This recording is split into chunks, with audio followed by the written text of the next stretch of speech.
tidak tahu tentang hadah adbai sebab geus jahot tentang hukum tuh beda setik bahasa gila aya ge baheula jelema ngaji barang ngaji ngadengekeun urayan kiai di urayanana lamun aya jelema nyusu disusukeun ka batur maka hukumna jadi mahram geus atuh teu batal wudu jeung teu meunang dikau balik ceriknya nadi mah cerik cak pamajikan aku naon cerik aduh ternyata urang bodoh salilahi kunaon kitu bah aduh lah geus lah teu kudu dicaritakeun sakeuna engke bae lah kakak ieu sebenarnya mah ngalengis isin ka hiji ka dua isin ka Allah sakeuna teh sapoe dua poe dilaporkeun ku pamajikanana ka nagara baheula ka nagara khalifah mufti lapor Pak cek pamajikan kenapa suami saya tolong diproses nangis aja kenapa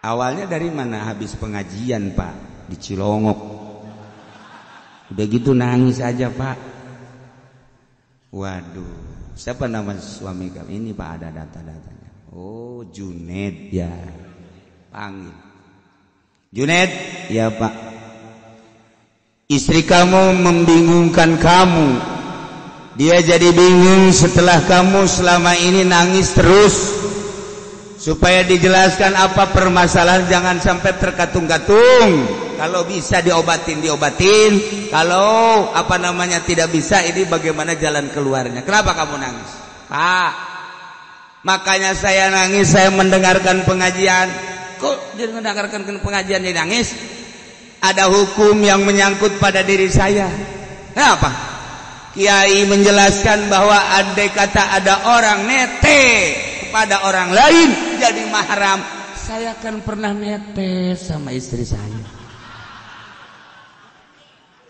abdi nyusu aya caian susuna aya jaharita teh keur nyusuan anak kukula dikenyot kakenyot aju ka teureum cak jaksa jadi mahram eta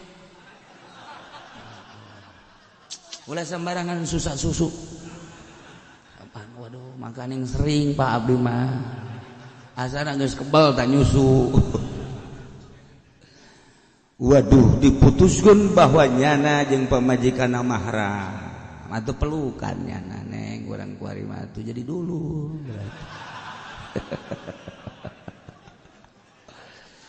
geus padahal mah atuh geus incuan pan urang geus kieu meureunnya urang baheula mah bodoh geus jadi dulu atuh rame keputusan jaksa bahwa Ki Zaid jeung pamajikanna karena nyusu ke pamajikanna atuh jadi mahram diberitakeun di televisi kuari mah di WhatsApp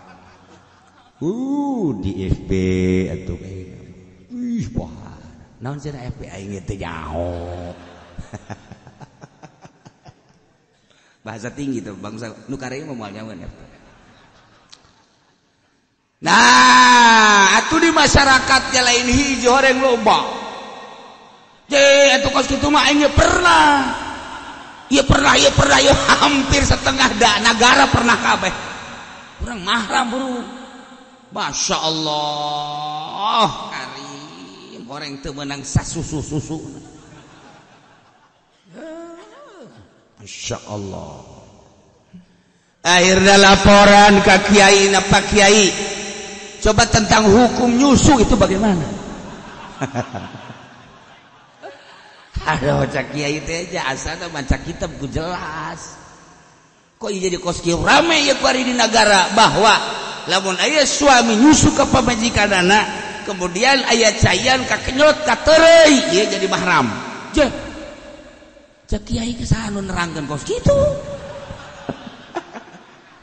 atuh cak kiai kula ge pernah kiai ge jadi pernah tolol tak kiai atuh kiai ge mahrum berarti orang kabehan meureun tah mah. Ya Allah, jangan teu cek kiai teh kula teu pernah nerangkeun ka kitu. Aya tah? Oh, pernah ge babna bab nyusu. Lamun aya budak disusukeun ka awewe, haju nyusu aya 5 kenyotan. Budakna di bawah 2 tahun eta jadi ibu susu. Ari geus kumisan kitu mah. Manya tuh jadi ibu susu. Enggak suari mah beritakeun deui di TV silahkan nyusu kembali. Kiai tegas sama kiai tak masuk. Waktu penting nggak berjamaah kabeh. Taya kasalahan hukum, atuh kulawan teu diterangkeun umurna. Jadi kudu dijelaskeun umurna. Atuh lamun geus bangkotan kitu nyusu, aju jadi emas susu teu kira-kira atuh. Oreganan 2 tahun kurang. Geus aman ka ditu nyara rusuh deui bae biasa. Tuh, eta onam deres. Aya teh nu sok dongengkeun ku Ki Soleh. Pamalingan deuk maling ka hiji imah ngintip heula di jandela, masyaallah. Eta bapana keur nyusu ka pamajikanana. Heuh salakina. Apanya lagi hidup. Wow. Budak anakna bae geus kumisan janggotan atuh kumaha bapada budak teh jadi ulah jadi ieu mah maling teu kira-kira anakna geus kumisan janggotan atuh komo bapana teh jadi nu mah kumis jeung janggot eta aya faedah. A'udzu billahi minasy syaithanir rajim. Bismillahirrahmanirrahim. Wa man jahila lan utawi sapa man iku bodoh ya man kaunaha khamran ing anana khamar iku khamran saja lam yuhadda maka ora den hadiah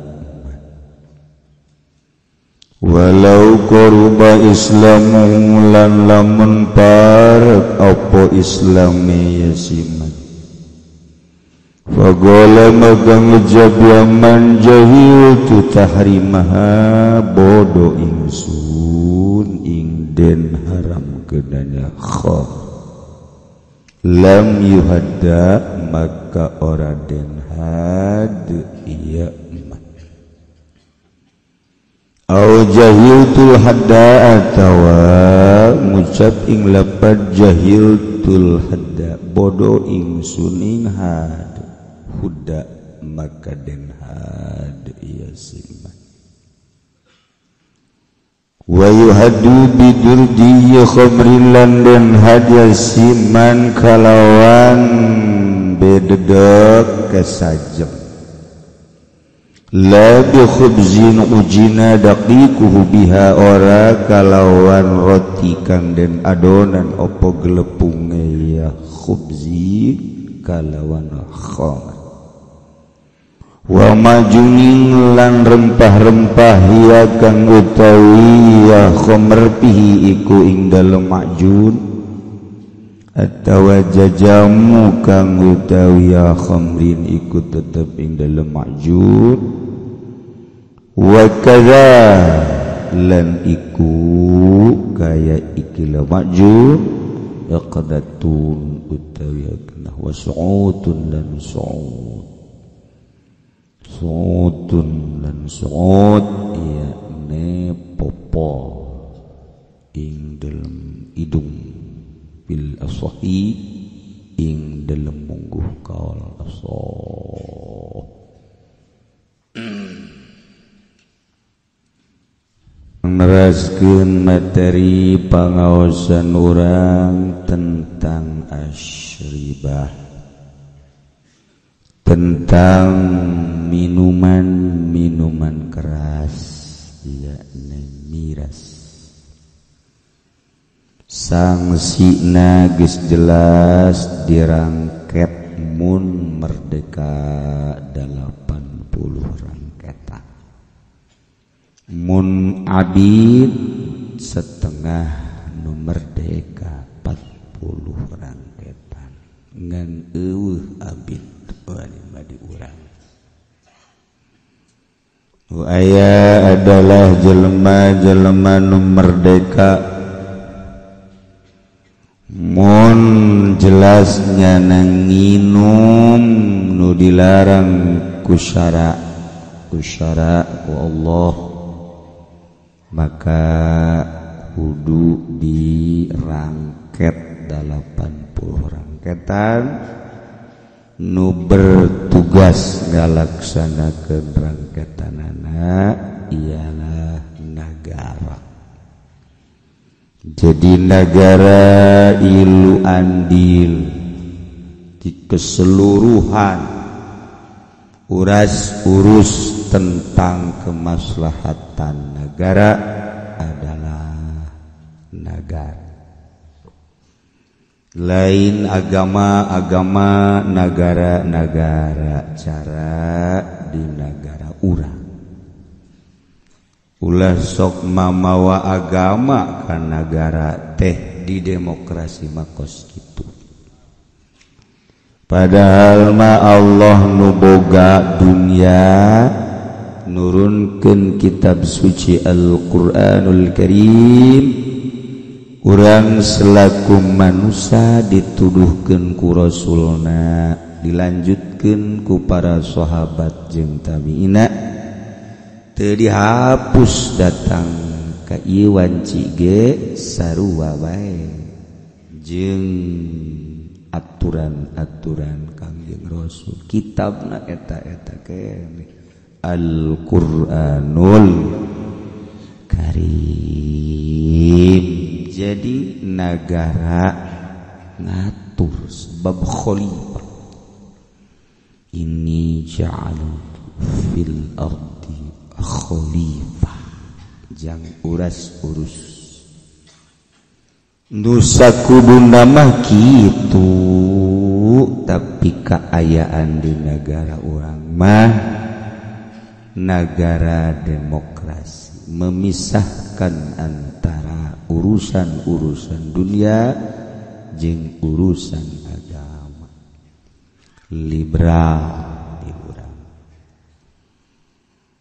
Nyangakeun tamah sadaya-daya urang mah keur carita tentang agama.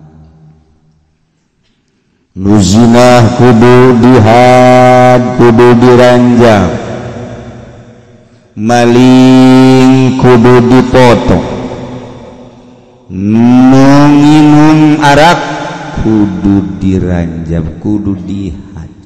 Nu berhak ngahadna adalah negara. Kulantaran sarariun di negara lamun diterapkeun hukum Al-Qur'an, maka beki lantang bae, lain bae ti kalangan kafir, tapi ti kalangan ahli-ahli Qur'an ge ngaromongna ulah dicampur adu ke negara jeung agama. Eta cak nu sok caramah, ulah sok nyileut, masing-masing bae kos kitu tah mah agama. Watak urang mari nganyahokeun hukumna nu asli. Abeh mun aya kiai di televisi nyana asup dipaksakeun ka TV mah eta ngomong bahwa hukum negara mah negara, agama mah agama. Begitulah dari Qur'annya. Maning ditewak eta kiai, dirantai, dibawa ke sumur parem. Ulah kena muncul deh. Masya Allah, Gari. tapi orang ayeuna ngayakeun tindakan kos kitu makar. Boro-boro orang endek ngayakeun kos kitu kakarak ngomong lempeng bae ge makar. Nya nama ngomong 10 kali lipat tibatan kiai teu makar. Kajeun polisi nageja dulur urang, kadang bapak urang, tatangga urang, ayo kena sadaekna teh polisi ngomong makan. Paeh insyaallah disape di neraka jahanam. Alhamdulillahirabbil. Sia mah bangun gemes. Berarti itu beres ya. Beres kajeluhan. Aing mah sebenarnya mangan bercanda doang. Aing mah enggak sekadar toser. Ternyata dendam kabeh.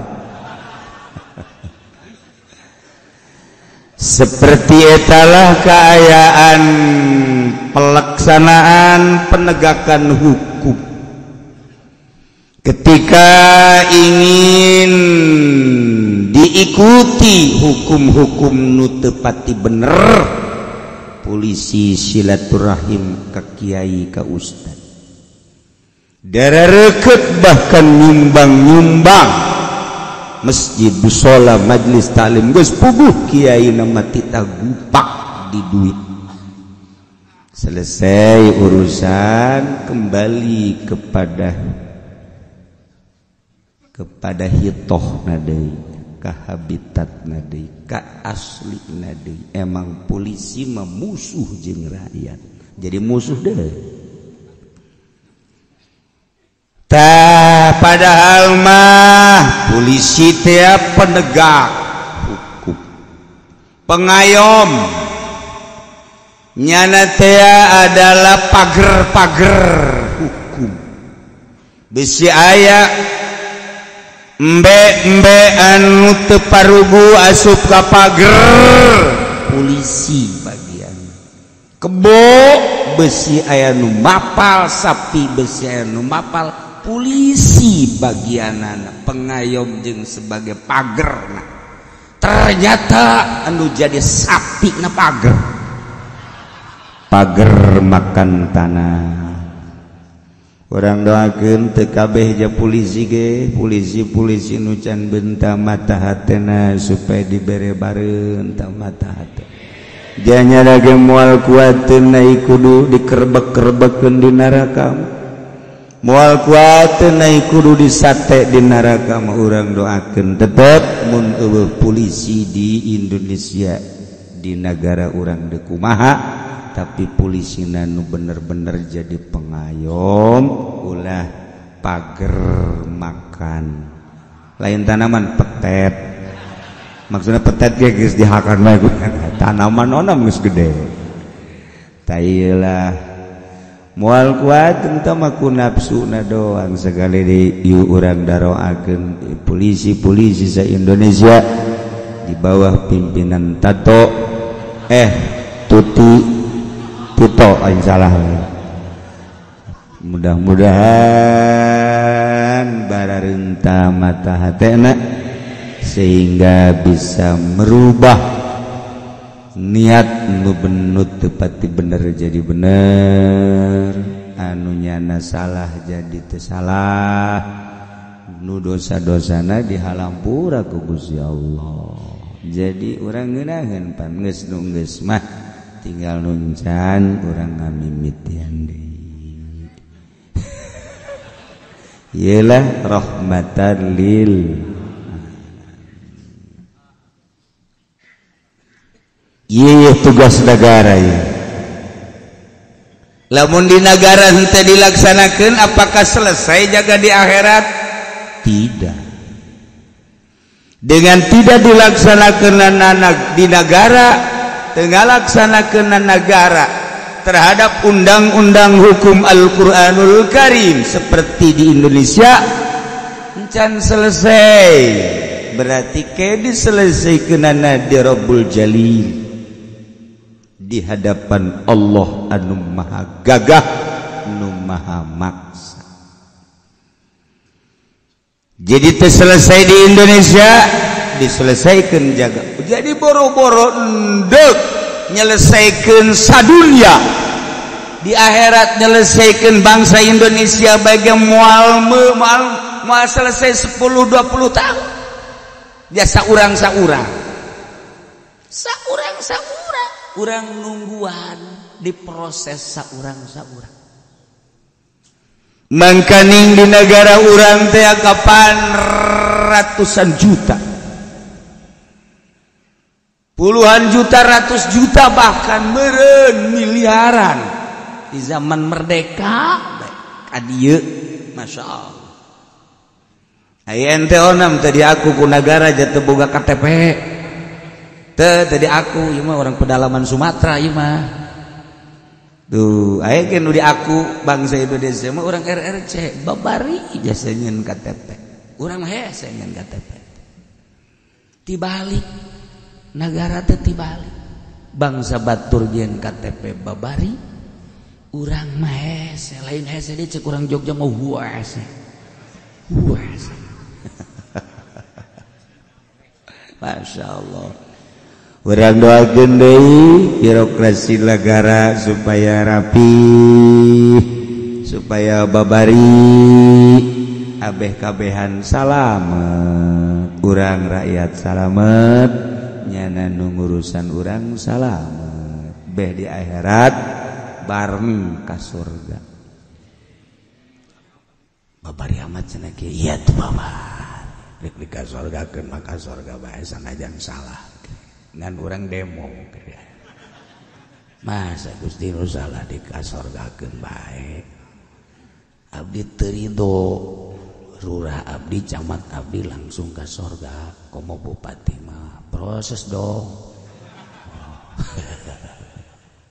tah abdi teh emang surgana lu Allah tuh kumaha Allah bah teu mah hamba aing cek Allah teh sanajan nyana salah tapi loba ngurusan batur bala lenerna geus kasalahanana dihampura ku atuh mangga mah sia marakyat tirok urusan usia bae tirok urusan batur aing bendu ka sia ku aing di neraka cih kok kitu sih iya itu mah surga nu aing neraka nu aing cek atuh ku aing bae kok jadi kieu sih Gusti beda jeung keur di dunia pancen cek Gusti innallaha la yukhliful mi'ad janji-janji Gusti bahana tuh oh emang aing salah cek Gusti asana kurang tepat Gusti ya Allah dibulak dibalik mantak maksudna yuk urang ngaji urang teangan bener abe urang bisa make bener di mana bae urang posisi petani pedagang atuh pemerintah kiai geloban nu teu balaler sarua bae tuh ya dah ieu urang nyaritakeun hukum Al-Qur'anul Zain nyabaka imah babaturanana Khalid ngarana begitu datang ka imah ki Khalidna eueuh lantaran ki Zaid teh geus bener-bener jadi babaturanana maka inget baheula keur waktu ngora sainum sauyup sarokok can ditawaran deui ge aya minuman di meja wah ieu mantep ya bangona teh manis ya kajen kumaha ge cek Zaid teh ya bari nungguan ke Khalid diinum ku nya lek sebelahnya semenit 2 menit bangun oyag-oyagan negara sekjana kok jadi oyag ya jadi oyag wah leng muter terus asa naik helikopter Waduh, ningali tatangkalan asa ningali sinden. Ya. Seri sorangannya. Waduh, terus ngadenge musik. Wow. Asa diayun-ayun. Ya Karim, horenganan eta salah. Nu disangka teh manis teh horenganan bir bintang campur ciu. Waduh, ciu teh aci jeung cau.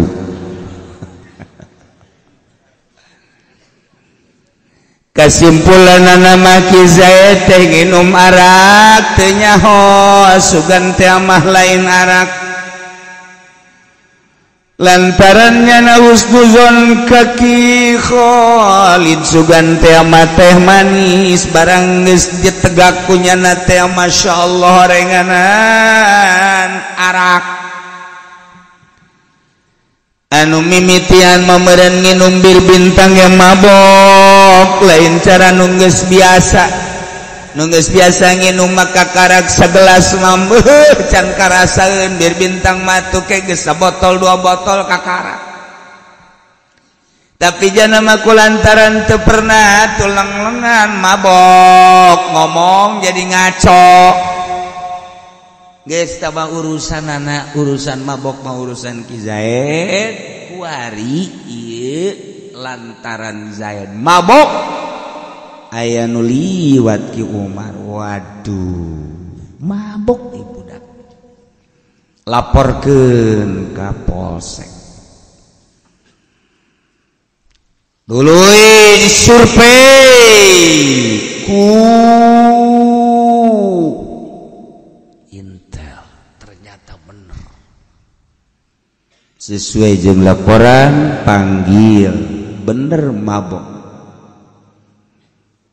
Lamun memang manehanana masih kena ngaco geus jelas carana bahwa nyana mabok atawa henteu titah calangap geus calangap ambean coba bauna kan bauna beda jelema lamun kopi bau kopi teh manis lain deui jengkol lain deui ieu mah bener ieu mah rada bau anggur ieu langsung dibawa ke kejaksaan sidang. Nah ieu menang sambarangan diponis bahwa Zaid kudu dirangket motifna heula nginum teh nyana nyaho teu kana eta minuman bahwa eta minuman teh arak atawa teu nyaho mun nyaho karak kenakeun sanksi mun teu nyaho. Setelah diproses Zaid di sidang, Zaid kamu minum bir ya? Betul Pak.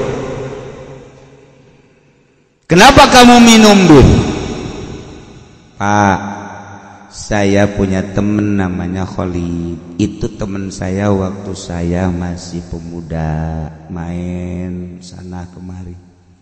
Sudah lama nggak ketemu, saya nyaba. Apa itu nyaba? Ya bapak bodoh amat sih nggak tahu nyaba acan. Saya nyaba ke rumahnya. Bapak dari mana? Saya dari Nias. Waduh, polisi nanti Nias. Oh, bapak temen beo ya? Ya.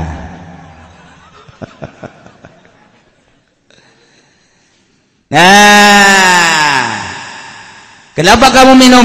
Itulah Pak, dalam rangka saya mengunjungi rumah teman saya. Kebetulan teman saya belum ada.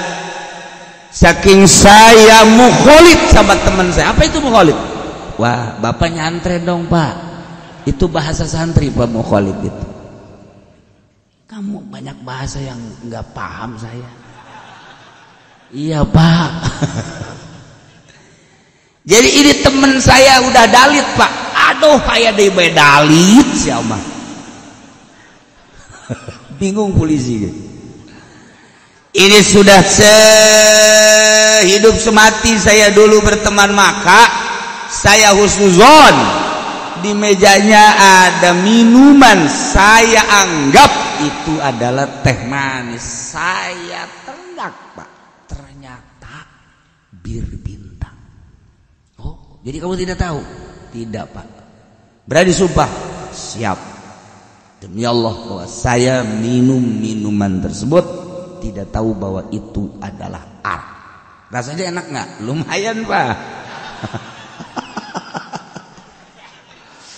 Aduh, jangan sampai ketagihan ya. Ya, mudah-mudahan oleh Bapak tidak ketahuan dah. Jeng, blon nih budak. Tidak, Pak. Saya menganggap bahwa minuman itu memang haram.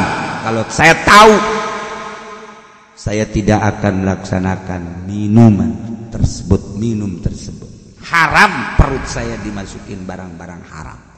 Sholat nanti tidak khusyuk, Pak. Bapak sholat nggak? Oh, kok kamu dakwah di sini? Sholat dong, Pak. Nanti Bapak ntar digenjreng di akhirat kalau nggak sholat. Apa itu genjreng? Ya, polisi ngias payah nih. Zaid minum bir, kemudian tenyahun bahwa tarak. Wahman Zaid jahilat tenyahun kau nah bahwa eta minuman teh khomron, arak. Setelah diproses jelas bahwa Ki Zaid benar-benar teu nyaho nyangka bahwa eta minuman teh manis. Maka keputusan negara lam yuhadda teu meunang dihadap teu jatuhnya ulah itu ya. Temogos Ki Zaid numpakan awewe lantaran aya awewe teh opat dirinya disangka pamajikanana ditumpakan kunyana. Biasa bae kan emang nyana ge rada lain deui ku ieu rada lain deui dadana kok rada gede mah ieu aya nyana ge pikiran gitu mah. Barang dicangkeun teh ye salah ya ieu mah babaturan pamajikan babaturan aing zina teu kudu dihad sebab eta mah kasalahan subhat ngaranna teu kudu kasalahan teu. Ya Allah, kesalahan gitu masa sampai kadinya hukum mah sampai kadinya. Masya Allah karim teu nyaho atuh ese itu kan teu nyaho kesalahan.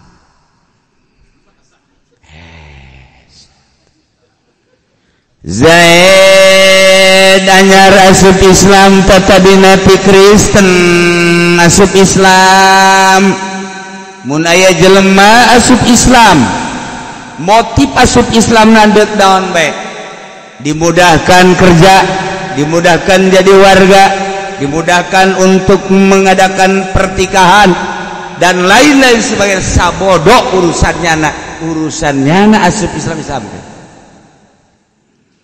Zaid asup Islam kakarake sampai 2 pesa minggu 2 minggu sabulan ajar can lo banyak tentang hukum-hukum Islam. Kemudian nyana mabok laporkan sidang. Setelah disidang Zaid ya kamu minum bir. Betul, Pak. Kenapa kamu minum? Saya belum tahu status hukum tentang mabok menurut Islam. Emang agama kamu apa? Keluarkan punyana. Tak, nah ini. Oh, mu'alaf kamu dari Kristen. Iya, berapa bulan? Berapa hari? Lihat aja tanggalnya apa di situ, Pak. Begitu tanggal 212 demo saya masuk Islam, Pak. Oh, di situ. Saya senang melihat iring-iringan umat Islam, Pak.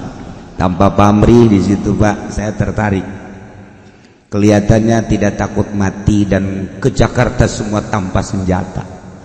Inilah yang saya kagumi.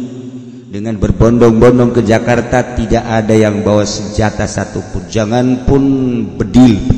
Apa itu bedil? Wah, polisi payah ya. Senjata pisau lepit pun dia tidak bawa, hanya bawa keberanian. Andai kata waktu itu didreden sama negara is dead. Tapi ternyata alhamdulillah dengan modal keberanian saya tertarik dari situ, maka sorenya saya masuk Islam, Pak.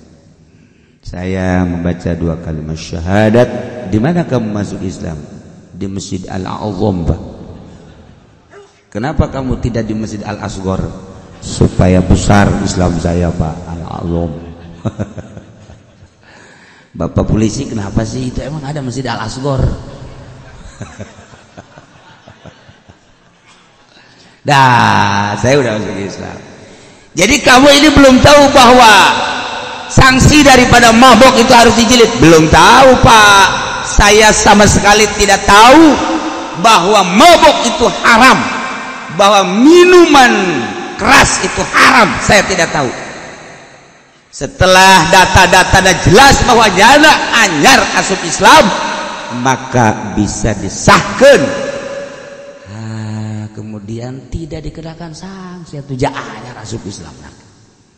Walau qaruba islamu lamun zaid anya asup Islam can nyaho tentang aturan-aturan di hukum Islam setelah diproses pakola ceknya jahil tu tahrimaha, saya tidak tahu tentang hukum haramnya khamar lam yuhadda kudu dihad sarua bae.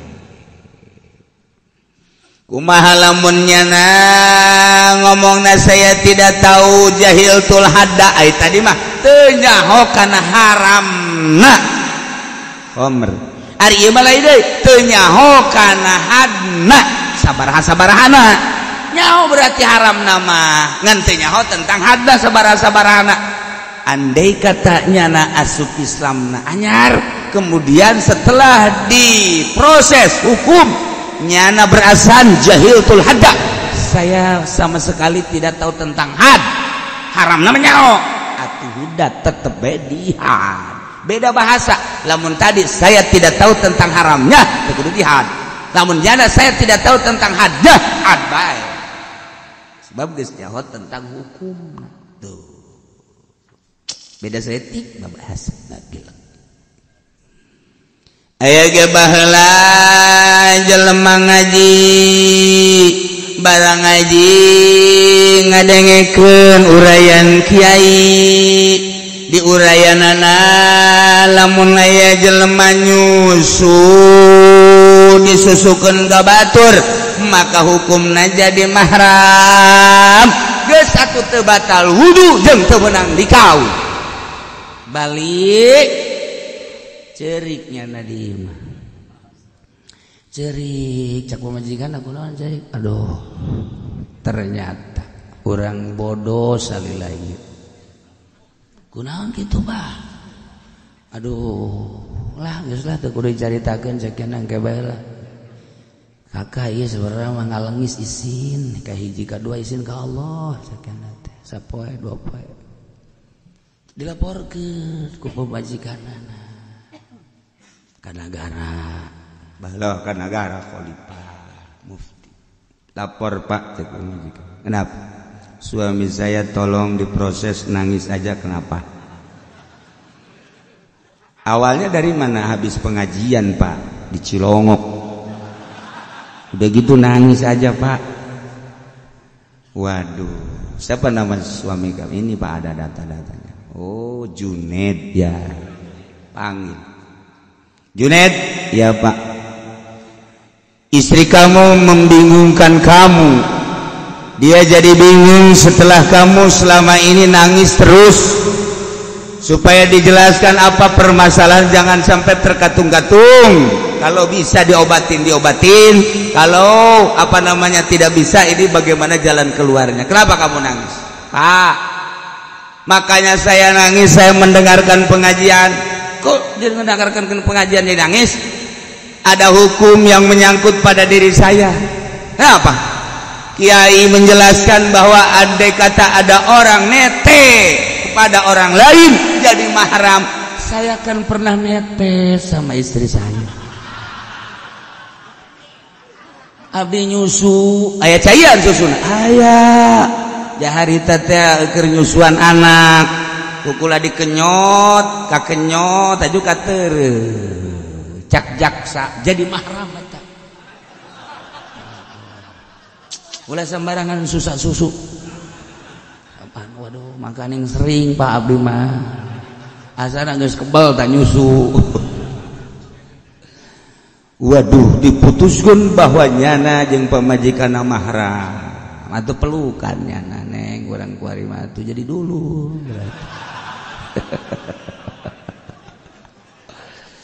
geus padahal mah atuh geus incuan pan urang aju geus kieu meureunnya urang baheula mah bodoh geus jadi dulu atuh rame keputusan jaksa bahwa Ki Zaid jeung pamajikanna karena nyusu ke pemajikanana atuh jadi mahram diberitakan di televisi kuari mah di WhatsApp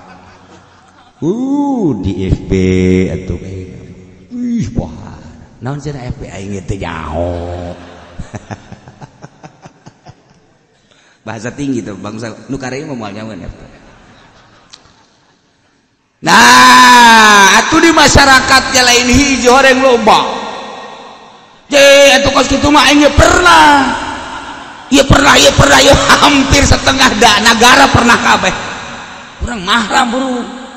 Masya Allah, karim orang teu meunang sasusu-susu. Masya Allah. Akhirnya laporan ke kiai na Pak Kiai. Coba tentang hukum nyusu itu bagaimana? Aduh, cak kiai teh aja asana baca kitab ku jelas. Kok jadi kos kieu rame ya kuari di negara bahwa lamun aya suami nyusu ka pamajikanana, kemudian aya cayan kakenyot katereuy, ieu jadi mahram. Je. Cak kiai geus anu nerangkeun kos kitu. Atuh cak kiai kula ge pernah. Kiai jadi pernah tolol tak kiai. Atuh kiai mahrum berarti. Orang kabehan meureun tah mah. Ya Allah, jangan teu cak kiai teh kula teu pernah nerangkeun kos kitu. Aya tah? Oh, pernah ge babna bab nyusu. Lamun aya budak disusukeun ka awewe, haju nyusu aya 5 kenyotan.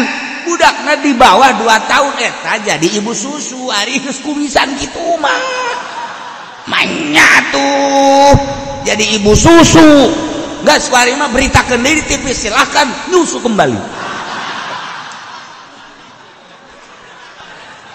Kiai tegas sama kiai tak kos. Watuh penting berjamaah kabeh. Tah ieu kasalahan hukum.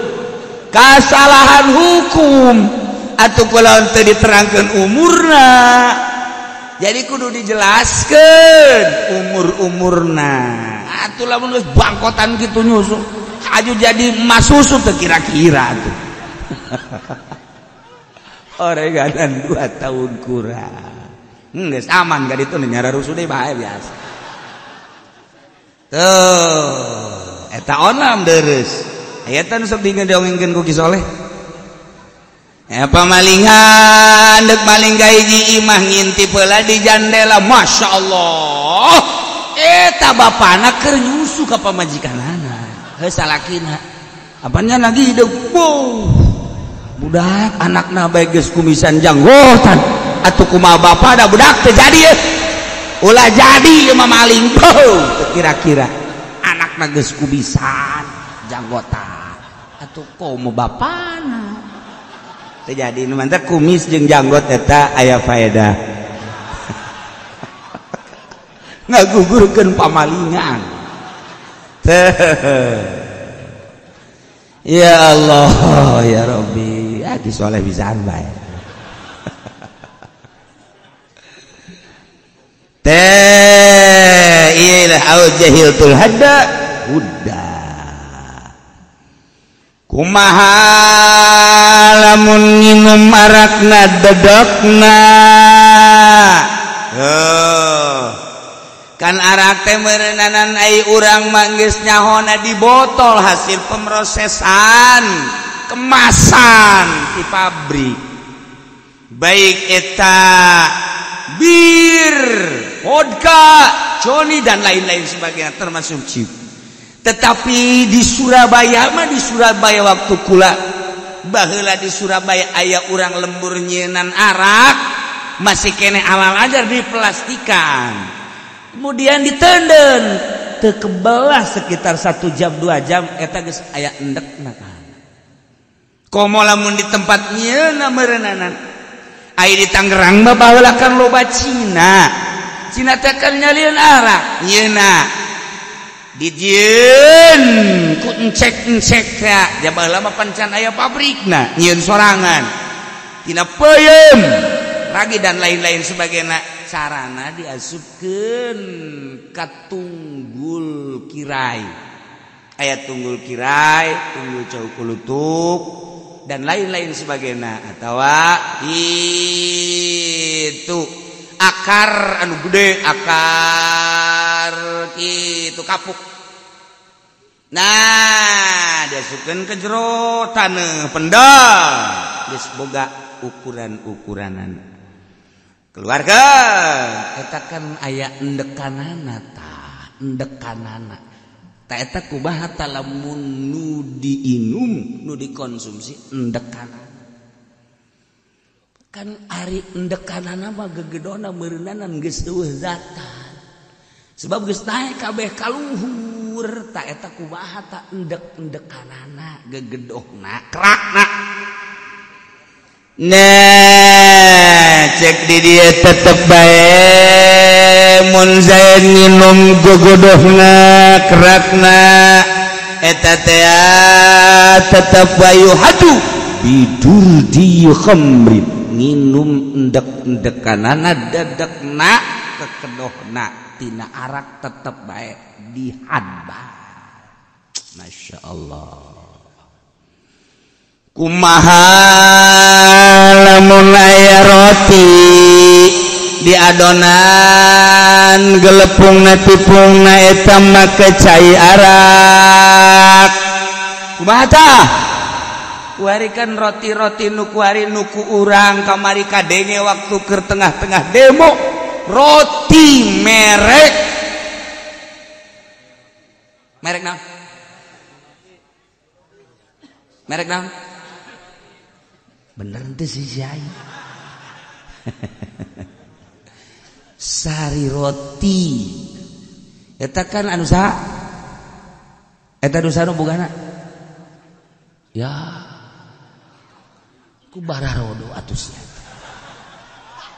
Masya Allah eta di luhur nama anu haritan geus ambalaya kuari penyebaran si eta di Tangerang untuk meningkatkan taraf hidup kecil yang disebar melalui gerobak, melalui penyebaran dana, barang-barangna dan lain sebagainya. Tinggal pencet knop tak, sengaja. Guys, tabah urusan politik. Ya kiai lagi atuh kabeh. A'udzubillah min dzalik wa min dzalik wa min dzalik wa min dzalik.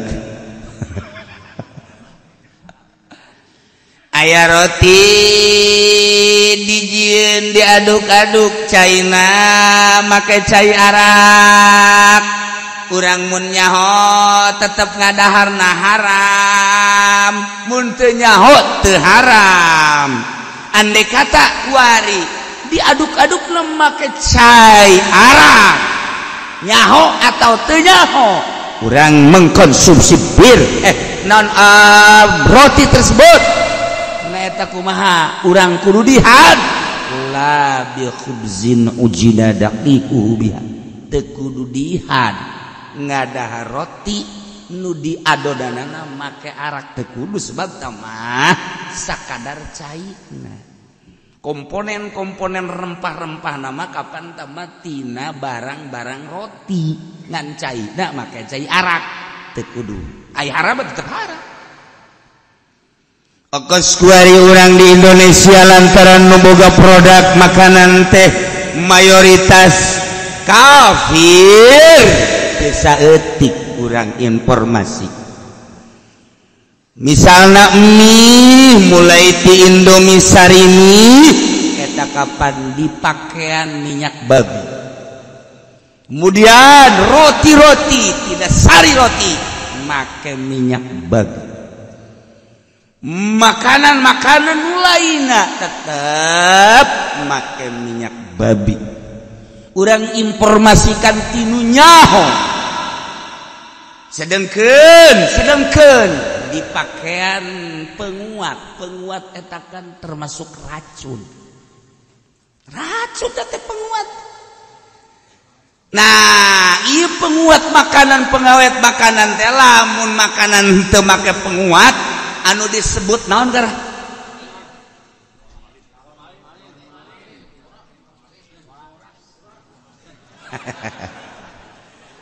aing resep aing ngajarin orang ke kampung mah geus dieu tah.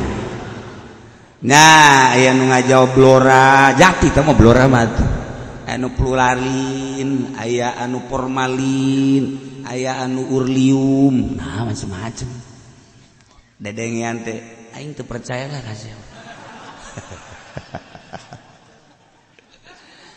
Dan nu jelas lo pakai bahan pengawet nu tadina jang pengawet mayit teteh supaya mayit kuat kuari dipakai pengawet makanan nu wajar urang bae mun masak sapoe 2 poe 3 poe bisa didahar kuari bisa sabulan asal aya nu ayam merekan boleh dikonsumsi dari tanggal sekian habis tanggal sekian eta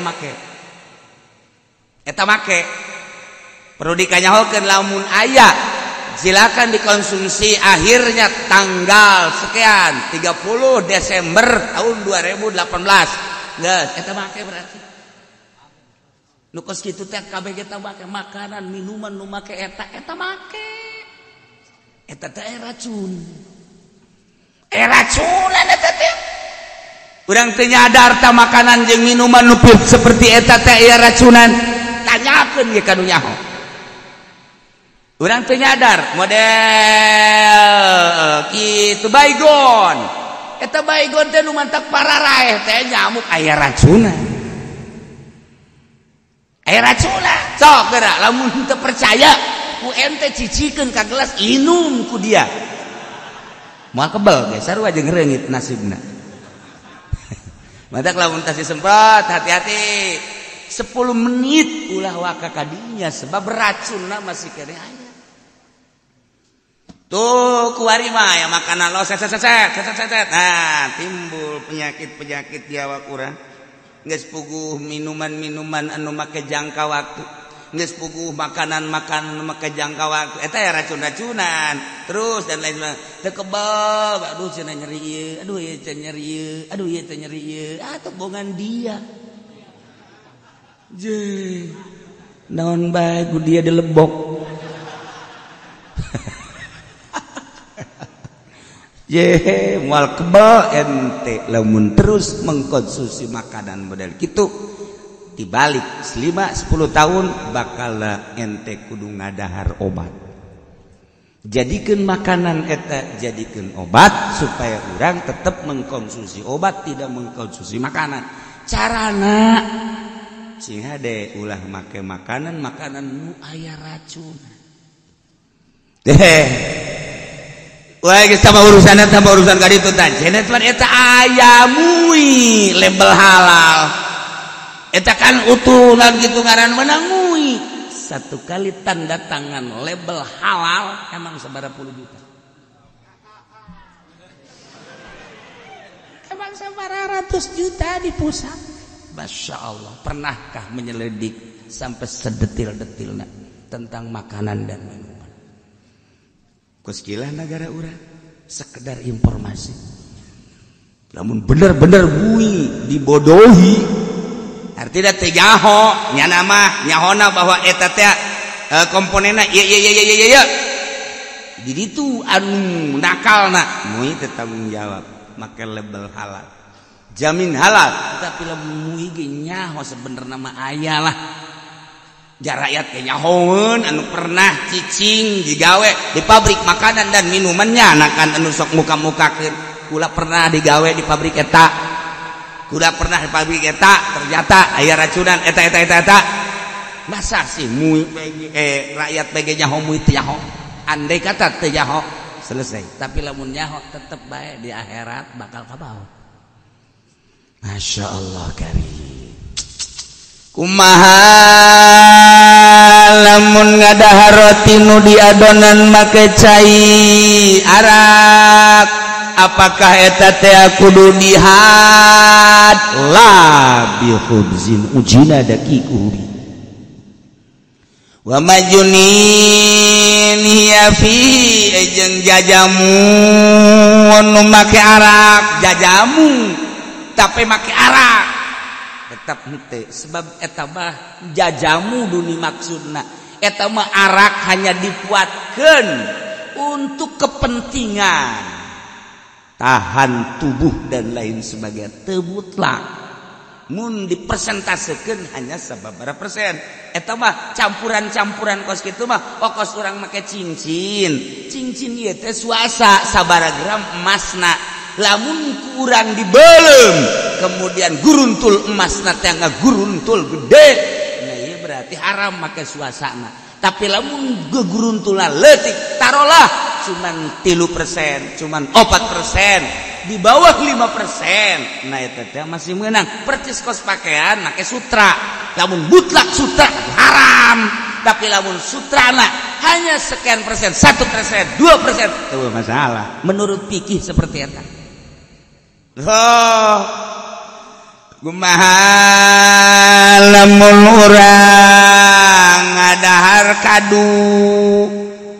Eta kadu teh setelah diproses menurut ilmu kedokteran eta teh aya bahan arak kadu nu bagus anu melenghir eta teh aya 2% ti bahanan arak lamun kadu nu jualan di urang anu dibuka ge teu kaambeuk eta mangan 0,5% ngora ti dituna ngora dibuka di kieu-kieu datang ka tojos irung can kaambeuk keneh wae harga geus jadi tapi eueuh nu seungit leutik eta dumantak seungit nyengat eta nyengat aya bahan arak nah lamun kurang jauh keneh geus nu normal 2% kumaha tah haram teu ngadahar kadu teu tah maka karak bahan atuh lamun diproses lain kadu bae sangu ge aya bahan arakan ketan hideung aya bahan arakan atuh kabeh ge aya bahan arak masalah kecuali nu kadar arakna tinggi ganja eta ganja teh kapan lamun di Aceh cokot 2-3 nah lamun masak di ganjaan tak nu dimaksudna teh kapan pasakan ngan make ganja naon bedana roti dibarengan di adonan ku arak masalah ieu ge sayur ditendenan ganja nah eta teh haram na mangan kekududihan cirina mun urang dahar di Padang kadang sederhana kuari mah aya sadang kinujuo aya di Padang Pangeran teu kira-kira teh Padang nyeun ngaran Pangeran segala nah hayang paluhur-luhur cirina asal ngantos dahar bae di dinya naik kurang ka mobil menang setengah jam langsung tunduh eta aya kita ya ganja asal orang aja tunduh bayar tutara rulu ganja pasakan teh make ganja kajenganan henteu dia ganja aya moal datang ka tundu atuh urang sakumaha masak di imah ngegebur-gebur ge padahalna ge urang mah geus lain samangkok deh sagerengseng sorangan datang ke anakna ge teu dibagian anakna hayang jeung incuna mah ka mana beak bapak kolot sia aingan dayut teh bapak kolot orang sagerengseng sorangan bae watak bapak kolot sia mah ngongora kos kitu mantak sok dibadugan kukbo nggonan kebo ge gregeteun bajar baturna jadi makanan eta memang geus jadi tradisi di Aceh mah geus jadi tradisi sebab jaradi di sisi imah geus kudu di gunung-gunung datang ke ayeuna luar biasa ganja Aceh teh nu mantak lantaran disalahgunakeun maka diberes tsunami lah ku Gusti Allah naudzubillah min zalika min sarua terus ka Padang Pariaman emang kumaha gitu geus puguh dia mah pembohong lantaran ahli kredit sarua jeung Tasik Malaya nu kena galunggung baheula teh emang mah ahli kredit geus teu bisa ku kiai geus teu daek ngadengekeun cak Allah geus beak polah ieu kiai tinggal ku aing bae pencet Jibril saeutik bae pencet rek Jibril pencet tsunamikeun Aceh rek mana deui cak malaikat Jibril si kupa ulah kakarak anting ngegelede jeung beureum sabelah doang buuk da ulah sebab dirinya aya Ki Pudoli nu sok kadinya Haji Pendi sok ngadahar jagong angel ngadahar jagong na horenganan ngobrol jeung nu ngagebeganana bare istirahat cak ambo dah makjunin hiya fi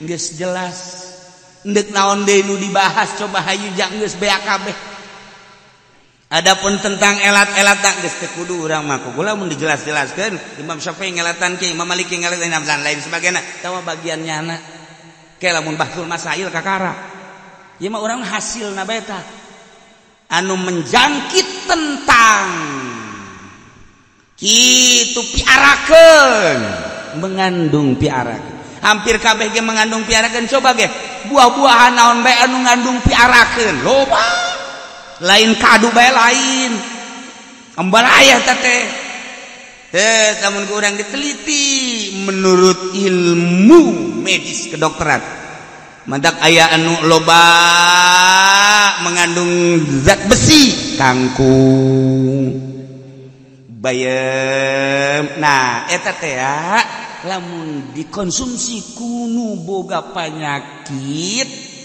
itu darah tinggi termasuk asam urat termasuk rematik eta tereh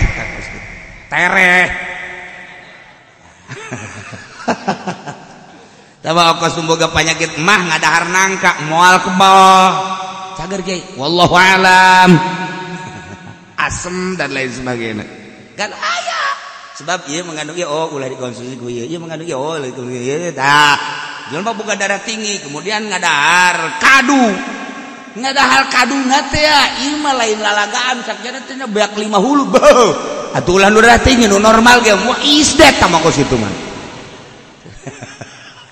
ayat ketan hidung ketan seukeut berketan nah hidang daunan anu mengandung naon gitu obat-obatan loba dang daunan nu mengandung barang haram yakni pimabokeun naik kadi loba selain ganja ge dan lain-lain sebagainya mantak aya kadar-kadarna kumaha lamun ganja Aceh kumaha lamun ganja Bima kumaha lamun ganja ti Australia kumaha lamun ganja nati di Libya kumaha lamun ganja nati Maroko ini negara-negara Islam teh dikersakeun ku Gusti Allah loba penghasil barang haram lain lalagaan dikersakeun ku Gusti Allah di mana nu ketat haramna di dinya lah muncul Dek nyoba ku Gusti Allah dicoba kuat henteu sia. Masya Allah karim. Ganja hampir di negara-negara Islam tararumbuh. Ieu mah keur carita henteu kudu dihat mun urang nyaho tetep haram. Kumaha cenah kiai mah penyedap doang sit. Siawak balik deui gaji atuh kamari. Kullu syarabin askara katsiruhu haruma qalilu. Tiap minuman anu ngamabokeun lobana atuh saeutikna ge haram dak. Mah kudu make dak mah budak. Atuh make ganja salajan lah saeutik cenah ge penyedap doang. Weh dia mah mengkonon. Atuh pada ge akeh hewe haram ieu titik ieu sepada mongkol wis lah semua beribin wallahu a'lam bishawab.